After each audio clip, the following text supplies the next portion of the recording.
Hello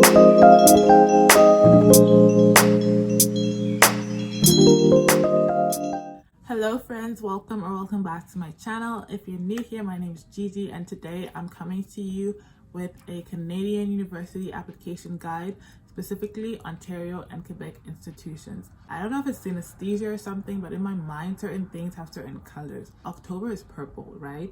Then the number 8 is also purple, but like sometimes royal blue. In that same way, this video is going to be color coded to make it easier for you and me to follow. Ontario is going to be red and Quebec is going to be blue. This is going to be a very informative, a very long video. Buckle up. So I've got my laptop right beside me. It's going to help me throughout this video. So if I look to the side, that's what's going on. The reason I'm doing this is because each and every institution has their own admission requirements for their respective programs. When you're applying for universities in Quebec or Ontario, you're not applying to the university at large. You're applying to a specific faculty or school in the university and to a specific program within that faculty. That program will have its own admission requirements. You need to check that out with each and every school that you apply to.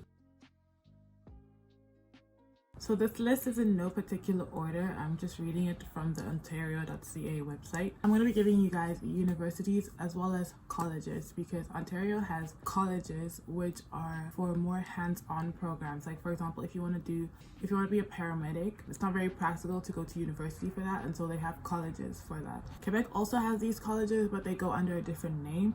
We'll get into that later. The first one is Algoma University, Brock University, Carleton University, Lakehead, Laurentian, McMaster, Nipissing, OCAD University, Ontario Tech, Queen's University, Royal Military College, Ryerson, Trent, University of Guelph, University of Hearst, University of Ottawa, University of Waterloo, University of Windsor, Western University, Wilfrid Laurier University, York University, and last but not least, the University of Toronto. Now for public colleges in Ontario: Algonquin College in Ottawa, Collège Boréal, this is a French college in Sudbury, Cambrian College in Sudbury, Canadore College in North Bay, Centennial College in Toronto, Conestoga College, I hope I said that right, in Kitchener, Confederation College in Thunder Bay, Durham College in Oshawa, Fanshawe College in London, Fleming College in Peterborough, George Brown College in Toronto, Georgian College in Barrie, Humber College in Toronto, La Cité Collégiale in Ottawa, French College, Loyalist College in Belleville, Lambton College in Sarnia, Mohawk College in Hamilton, Niagara College in Welland, Northern College in Timmins, St. Clair College in Windsor, St. Lawrence College in Kingston, Sault College, Sault Ste. Mary, Seneca College in Toronto, and Sheridan College in Oakville. As you can see, Ontario has more than enough options of public universities, public colleges, so we're just going to get into how you can get into these colleges. So all the applications to Ontario universities are done through the Ontario University Application Centre. This makes it easier because it's a centralized system in which you can apply to multiple universities at once. The Ontario University's Application Centre has different types of applications depending on what kind of student you are. If you're an Ontario secondary school student versus an international student versus an out-of-province student, there's a different application within the OWAC for you to use.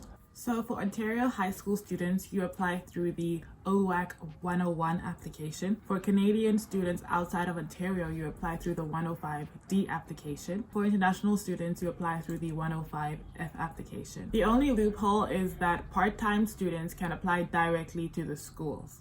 Ontario high school students will receive an envelope from their school around October or November with access codes and everything that you'll need to make your application. Okay, so I pulled it up and it says the base application fee is $156 for your 3 initial program choices. Additional choice fee is $50 per choice. International service fee is $10, and there are also transcript request fees if you request a transcript from an Ontario university or college using the online transcript request.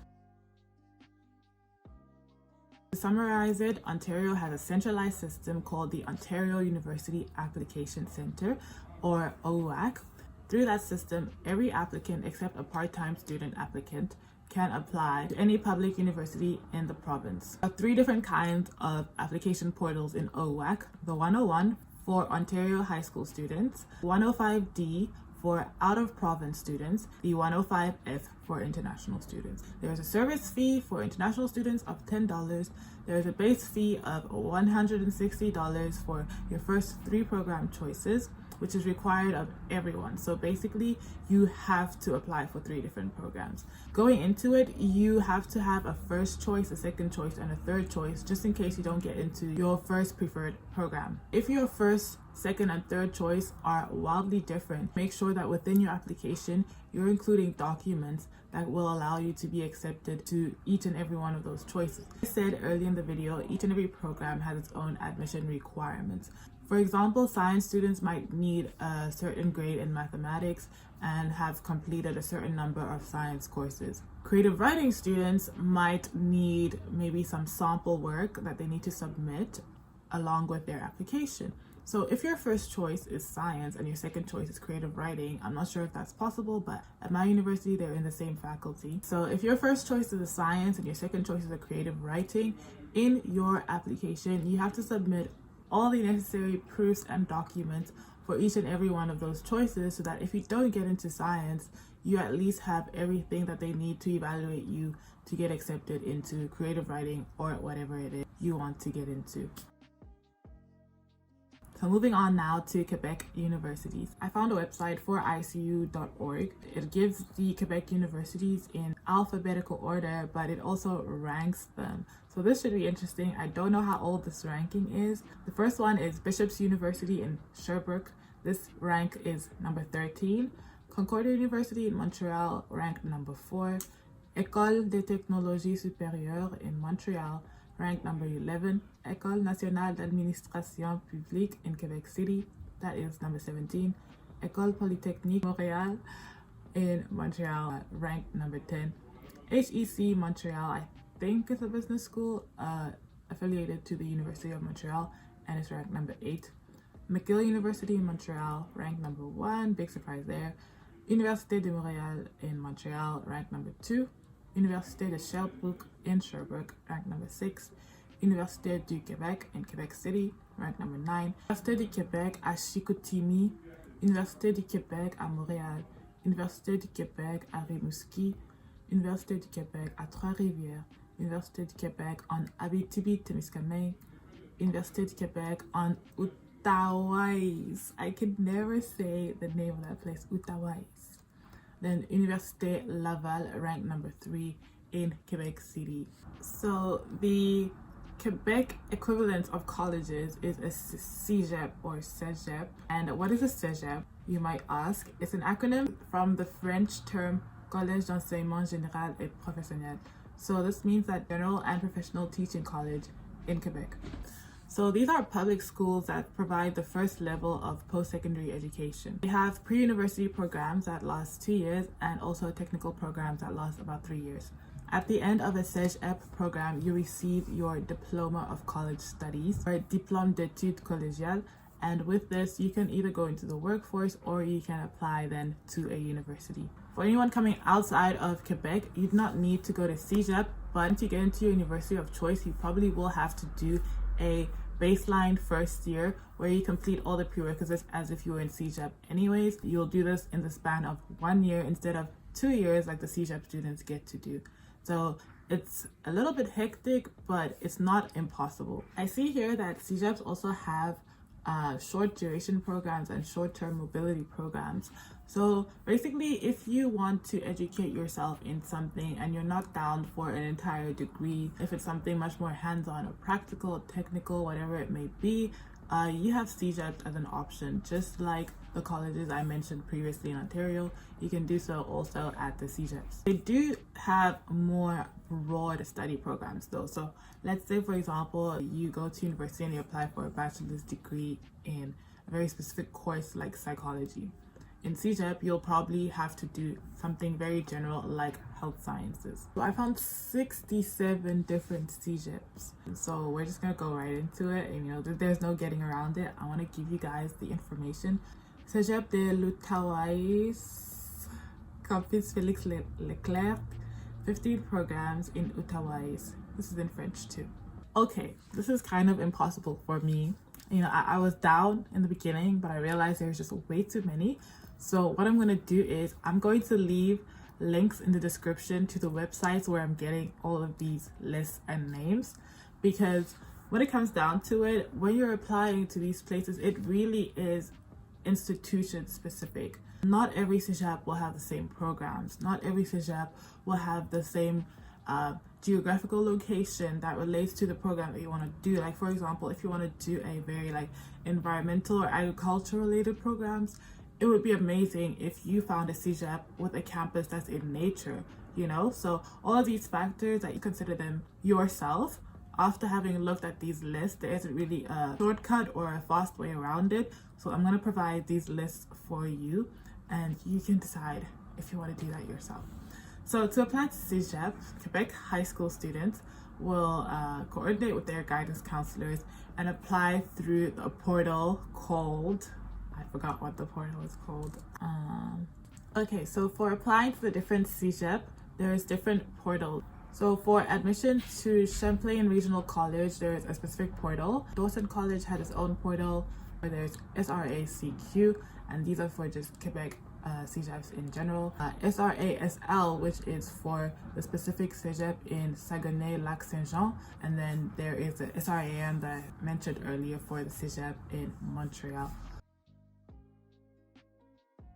Now to get into other things you'll need for your application if you are an international student. For Ontario, it is much more straightforward. Before you can apply for your study permit to come to Canada, to come to Ontario, to complete your program of study, you're going to need a little handy dandy admission letter. This letter basically outlines your program of study, the duration of study, the start and estimated end date, as well as how many credits you will have to complete. It has a bunch of other information, but this is what the immigration officers will need once you complete your study permit in order to determine the duration that they should give you for your stay here in Canada. Once you have your admissions letter, you can now use that along with any other necessary documentation that you will need in your study permit application portal to apply for a study permit to come to Canada. Other things that you might need are your French or English language competency tests. There are several options. You have the IELTS, you have the TOEFL tests. For French, you have the TEF and TEFAC. You have many different options. Depending on which institution you're applying to, they require different ones, or they may even give you a variety of options on which ones to pick. So just do your research in that part. Now with Quebec, it gets a little bit more complicated. You don't only need your admissions letter, but once you get it, there is an intermediate step that you have to do before you go directly to apply for your study permit. Once you get your admissions letter, you can use that to then apply for your CAQ. CAQ is a Quebec Acceptance Certificate or Certificat d'Acception du Québec, which will allow you to study in Quebec. So you need an official document letting you study in Quebec besides your study permit that lets you study in Canada in general. In order to apply for your CAQ, you need to go to the Immigration Quebec website. I'll again leave the links all in the description box, and they'll give you a step-by-step guide in the application portal. And once you receive the CAQ, there'll be a special number, a document number on your CAQ, which you will then need to enter in your study permit application. So when you apply for your study permit, you have to fill out a questionnaire, and through that questionnaire, you'll put information like your destination province. And so from that information, they'll be able to tell, okay, this person needs a CAQ probably. So there'll be a little box with the requirement of your CAQ document number in your study permit application. So once you receive your CAQ, you'll get an email version, and you'll get a mailed version shortly after in your mailbox if you have an address in Quebec already, but if not, of course, it'll be emailed to you. And it doesn't matter, it's the same exact document. There will be the document number that you need in the email copy, and you put that in your study permit application. Once you've got your admissions letter, your CAQ, your study permit, now you're free to come to Canada. Each and every one of these documents have an application fee. Of course, the CAQ has an application fee, the study permit has an application fee, the admission to a university is costly, the language tests have a fee too. Another thing with the language tests is that they're often overbooked. So if you're looking for a test date today, you'll probably only have one available maybe in a month's time. So make sure you're doing that way beforehand with lots of time to spare so that you don't find yourself in a tricky situation. Okay, so I just threw a lot of information at you. Just a reminder that there will be timestamps in the description box for if you want to come back to this video and just verify something. And there will also be all the links, all the lists that I spoke about in the video in the description box. If you guys haven't watched my first year experience video, it's going to be up here on the left or right in the eye that is circled. Also, I'd just like to encourage you not to let the pandemic stop you from trying to apply to your university of choice or your dream university, even if it's abroad. You know, maybe this guide will help you to take that extra step, because now you're informed of like all the necessary moves you have to make, all the possible obstacles in your way. I hope that will simplify things a lot for you. If you haven't already, please do click the thumbs up button. Please do subscribe and come back for more videos like this. Don't forget to leave any video requests in the comment section. Don't forget to leave any interactive comments. If you have any more questions, go ahead. Just a disclaimer though, I am not an admissions officer, neither am I affiliated directly to any of the admissions departments of these schools.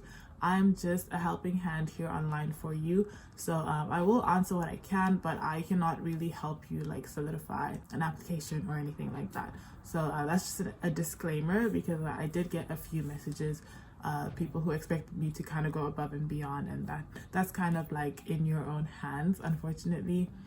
Actually, fortunately, because in the process you'll learn a lot of stuff and you'll be able to do it time and time again in the future, right? So look at it in that way. If you haven't already, you can check out the other content on my channel. I have several playlists that kind of make it easier to see what I do over here, and it groups the videos, so you can check that out. Thank you for watching, and I'll see you in the next video.